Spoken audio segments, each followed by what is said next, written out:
আলুটা ভেজে নিচ্ছি।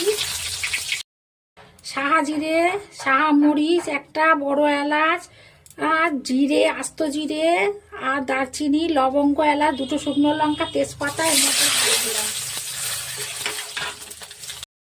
রসুন আর কাঁচা লঙ্কা বাটাটা দিয়ে দিলাম। টমেটো বাটাটা দিয়ে দিলাম।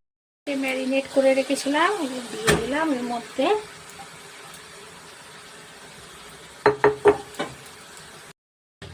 কাজু আর পোস্ত বাটাটা দিয়ে দিলাম।